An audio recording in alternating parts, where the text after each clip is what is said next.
If you've been following it, most of this is not a surprise. I've certainly been writing about this for some time, and I think there are a number of people who have. But I guess investors, they like to do things the way they used to. But my view is the era of armchair investing has been over for a while. And that's partly why I'm in Greenland, because I think you can't afford to look at things from a distance.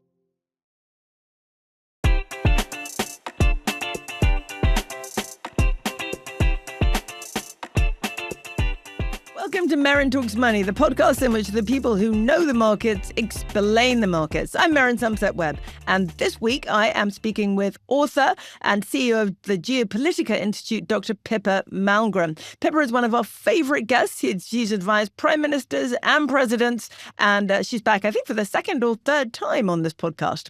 She is also dialing in from Greenland. We're speaking to her on January the 21st. Pippa, welcome to Merryn Talks Money. Oh, thank you for having me. It's great to see you. Okay, now I am excited because you are in Greenland.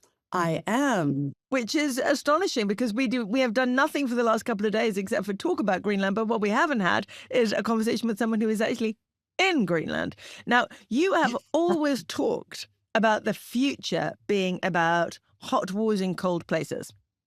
And I'm guessing that has something to do with why you are there. Tell me about it.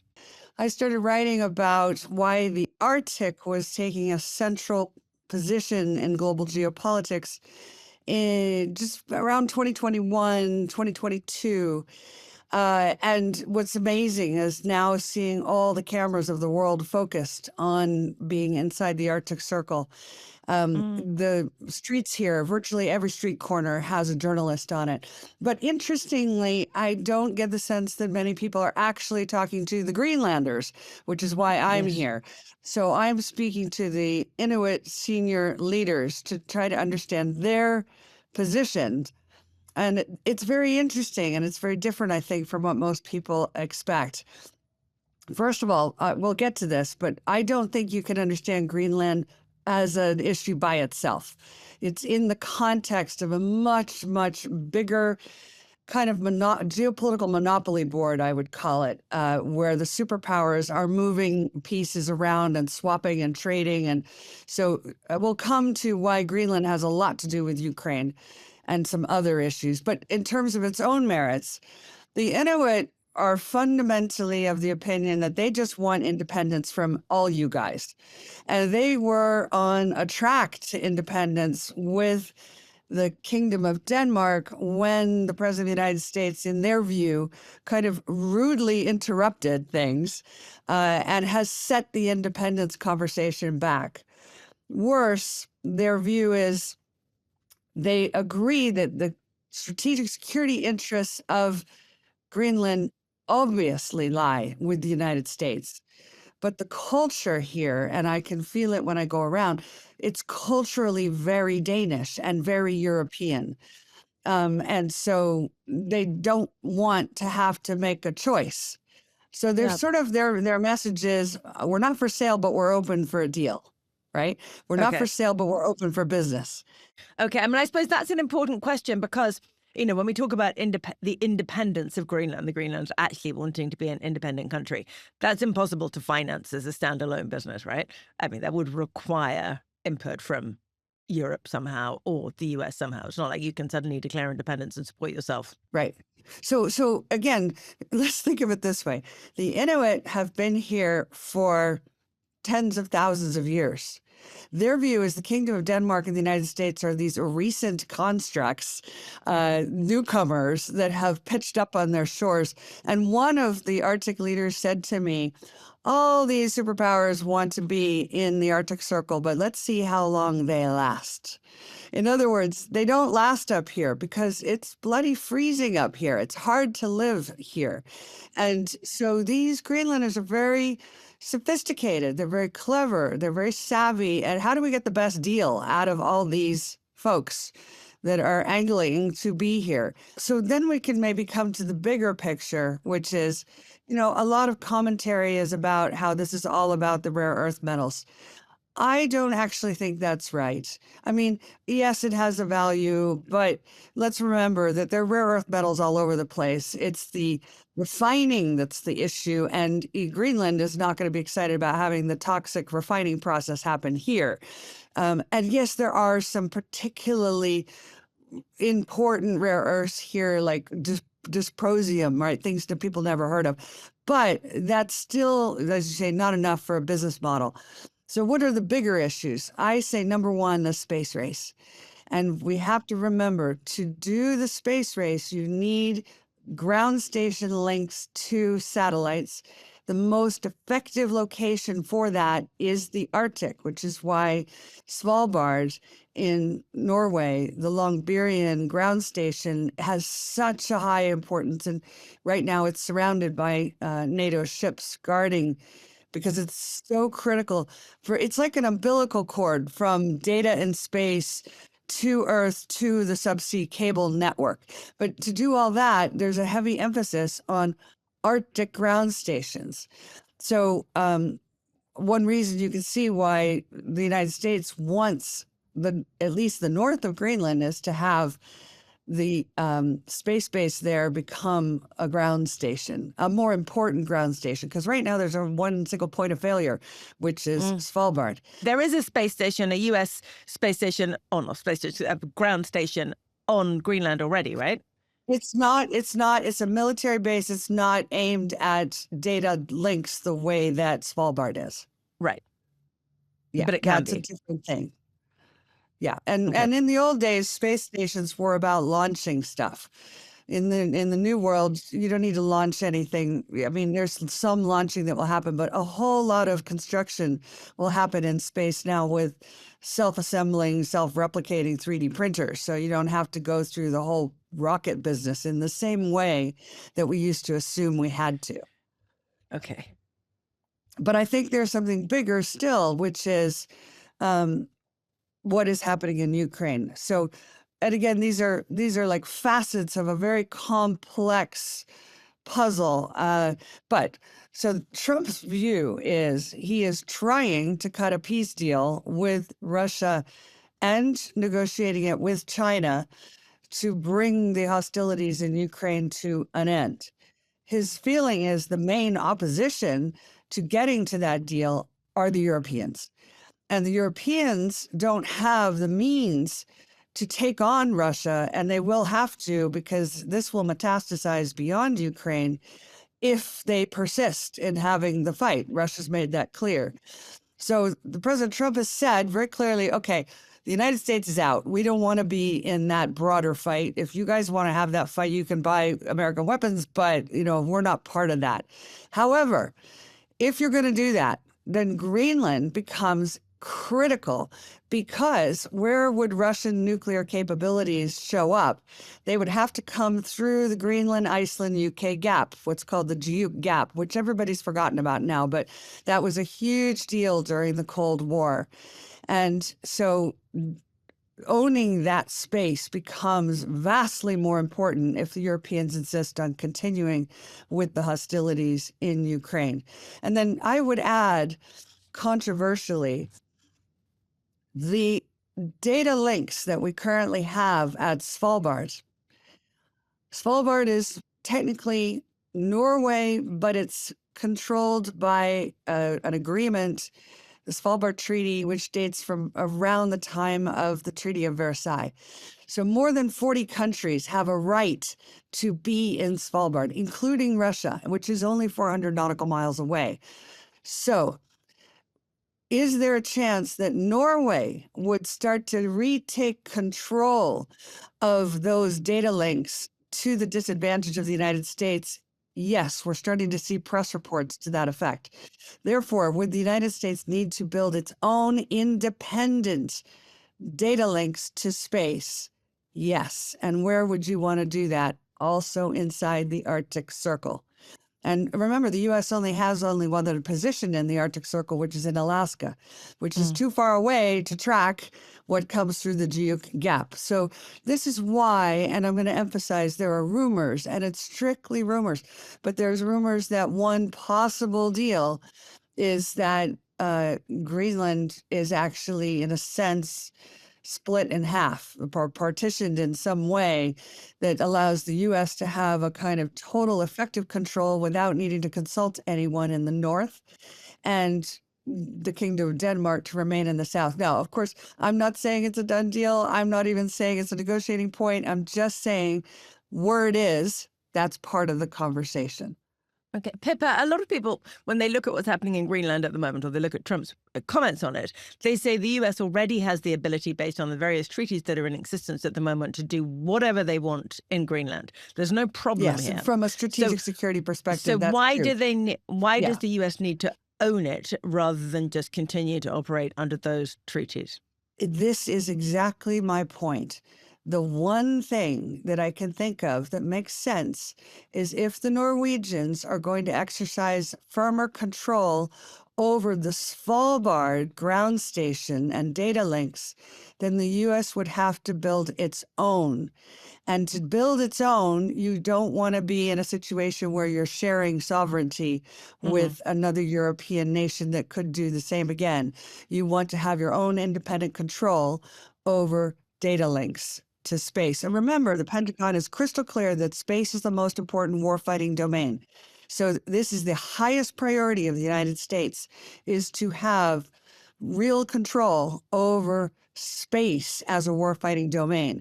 And that is why having a place you control becomes a priority. Now, nobody is spelling this out.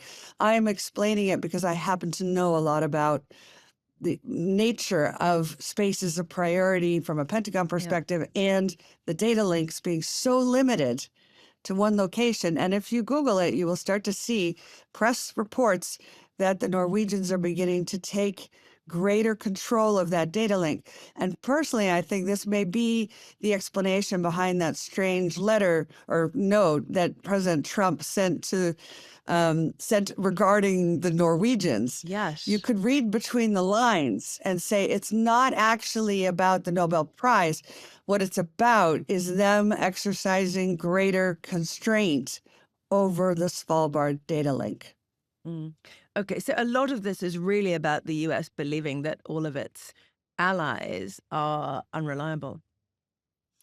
Well, yeah, and what's really fascinating is, let me just quote real quick from Mark Carney's speech from yesterday. It was really fascinating. He said, "You cannot live within the lie of mutual benefit through integration when integration becomes the source of your subordination."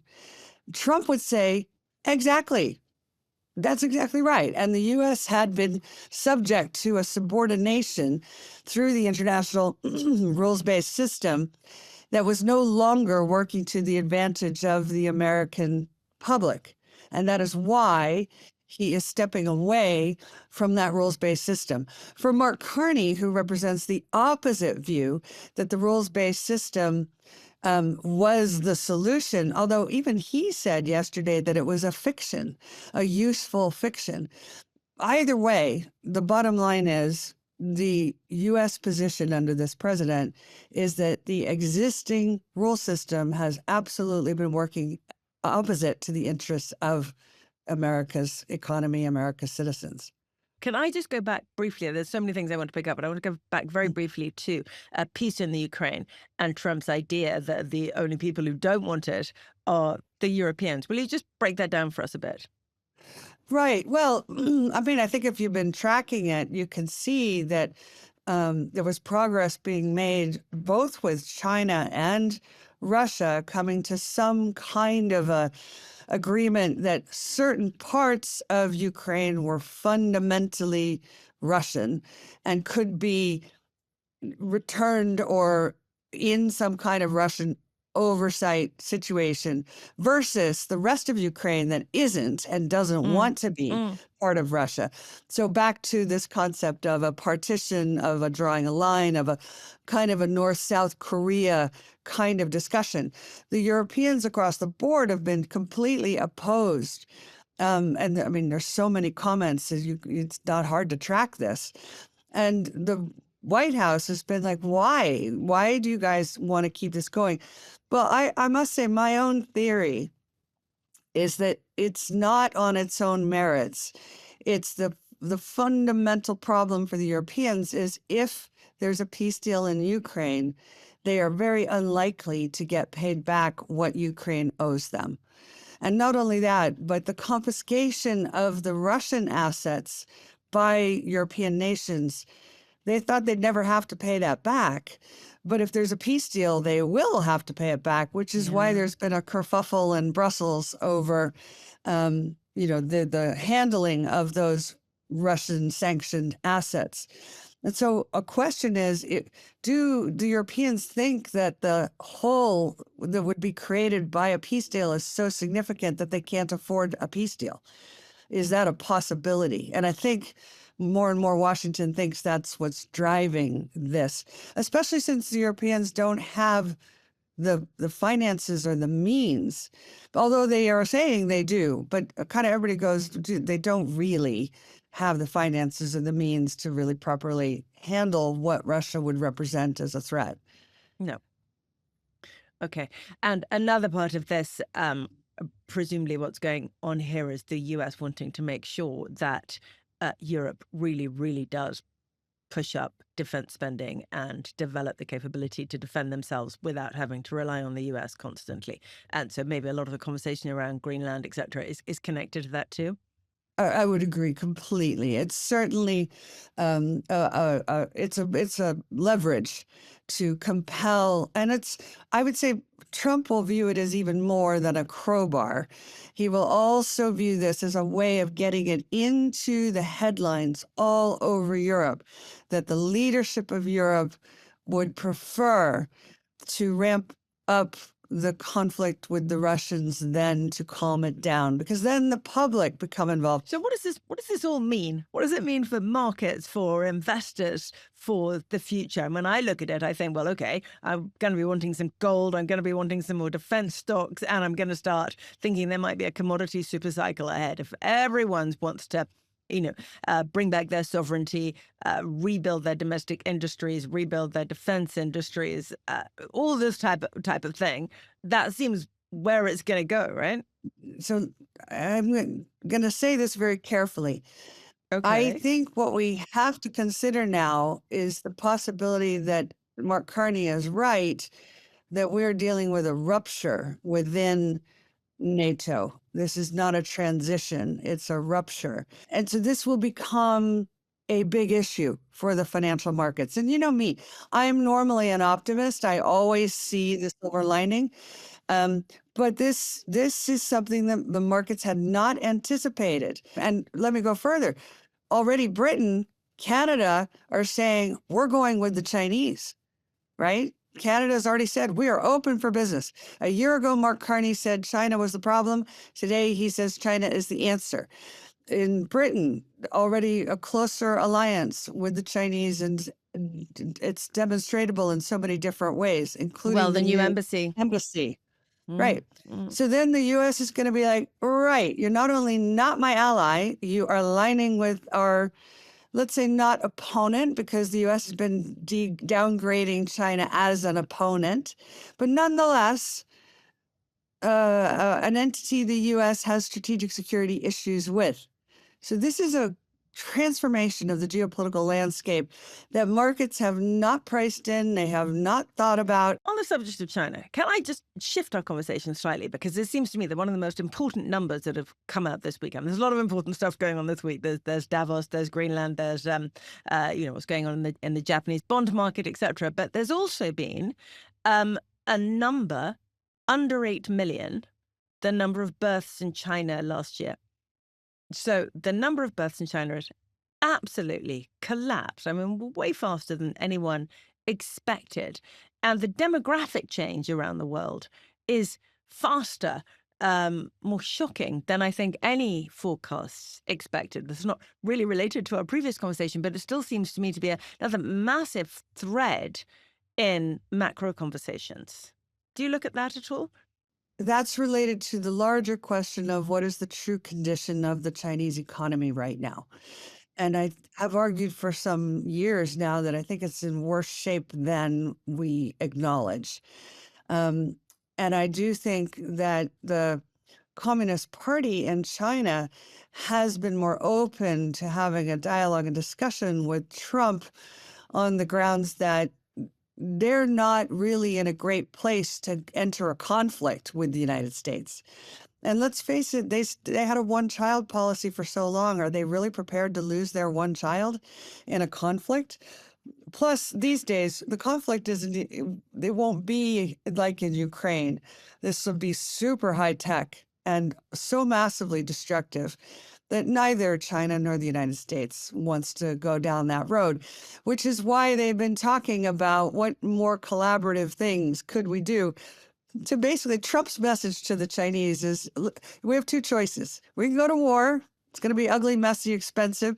Or let's go back to making money. Can we just figure out how to get these peace deals into place so that we can renormalize both China and Russia in the world economy? And there's a receptivity to that in Beijing, that especially because, remember, this is the only president they're ever going to have, probably, and they ever have had, that is willing to negotiate over Taiwan. And his position on Taiwan is we're moving all the chip production to Arizona and Texas. So 10 years from now, the vulnerability won't be there. And not only that, we think China is not doing so well because it needs to be more like Taiwan. So we could do a deal if China were to become more like Taiwan, but not if Taiwan has to become more like China. And of course, the Chinese are like, it's our own domestic decision, and they're quite right about that. So you can't force this, you can't impose that on them. But what conclusions are they reaching themselves about their economic future is probably that they do need to be more like Taiwan in order to be competitive and viable in a modern world economy. Okay, interesting. Now, can I just pick up on something you said that I had not thought about this before? But might it be that falling fertility rates, changing demographics, make the odds of a hot ground war in Europe or indeed anywhere else significantly less likely than in the past? Yes. The only thing, but you have to add this proviso, which is Elon gave a speech at West Point, I think it was in February last year, where he was asked, what is your advice about managing humans on the battlefield? And he said, my advice is to keep humans well away from the battlefield because drones with AI will target your heart and you will be dead before you hear it. So we don't want humans on a battlefield. So what does that mean? That means we're talking robotics, automation. Now, if you have robots fighting robots, first of all, how do you win? And the answer is whoever runs out of 3D printing material first loses. Or Right? batteries. Or batteries, right? Or power. Now, power, what just happened? The U.S. just did a very interesting foreign policy maneuver in Venezuela where they did not do regime change. They kept the regime while removing the leader, but sent a clear message that Venezuela cannot control its oil sales anymore. The U.S. controls the tap, which has a subliminal message to China. We will protect your right to buy oil from Venezuela. But if you want to go to war with the United States, we'll turn it off, right? So can China even opt for a war given that they don't have energy and they don't have food supplies?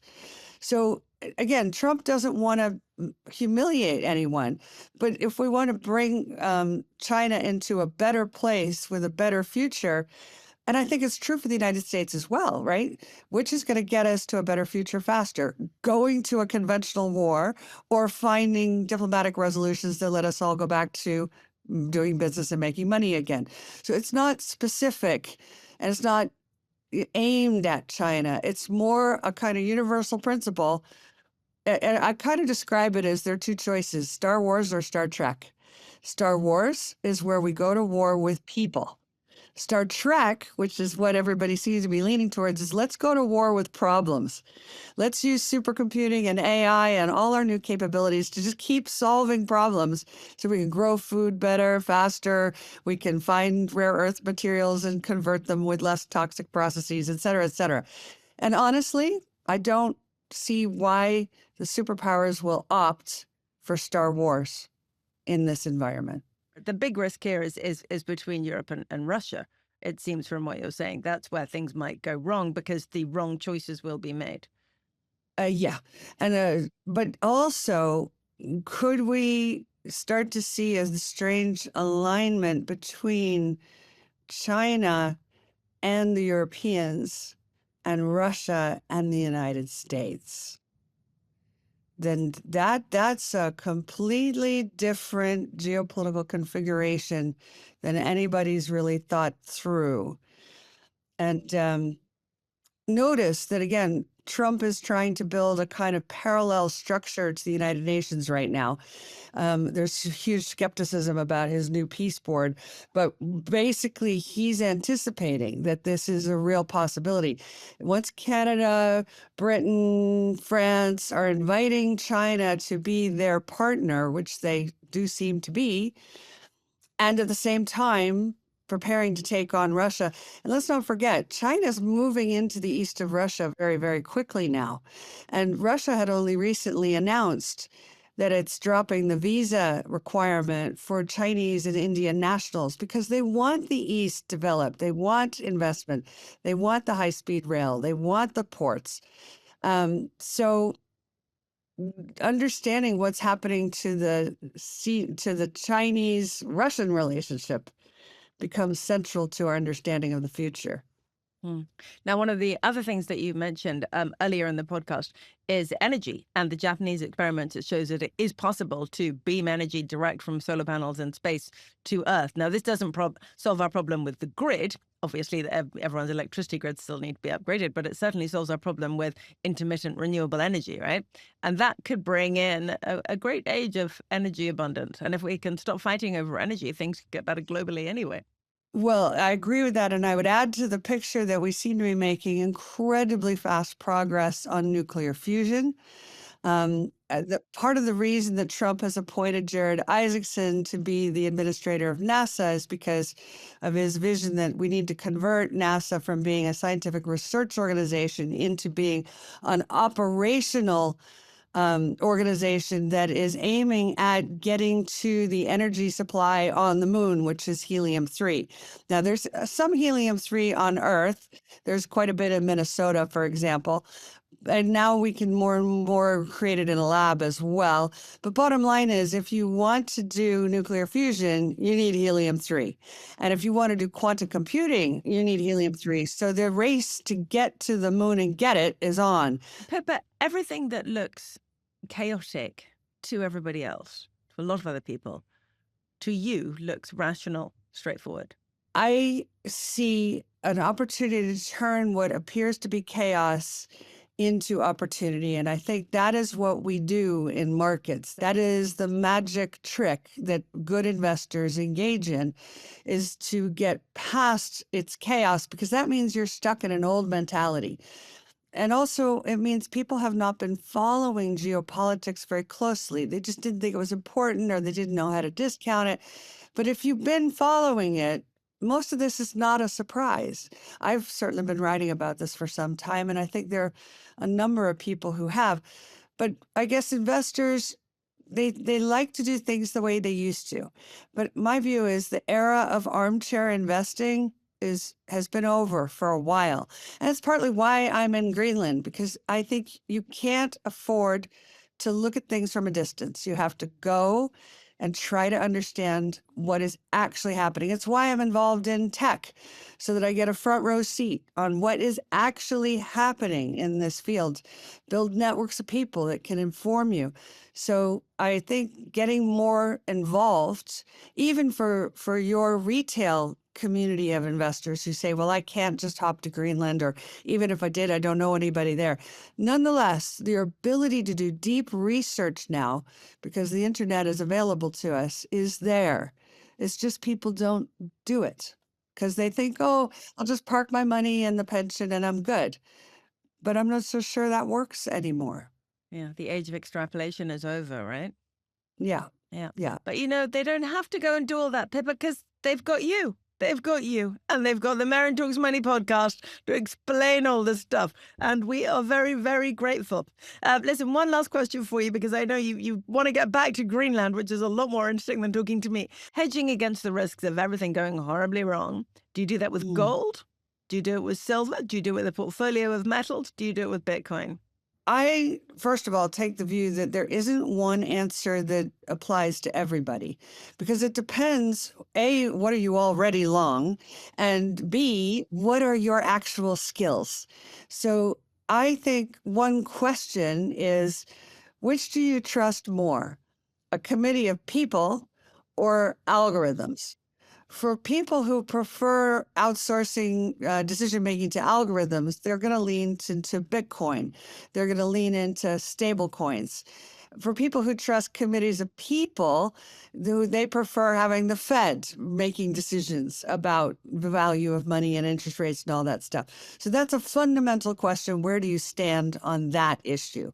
Another is, are you going to just stay in the traditional assets or try to anticipate what's coming? So I've been very interested in stable coins in the United States, because I think that Scott Bessent, our Secretary of the Treasury, sees this as a way of widening the pathway for capital to reach new venture founders.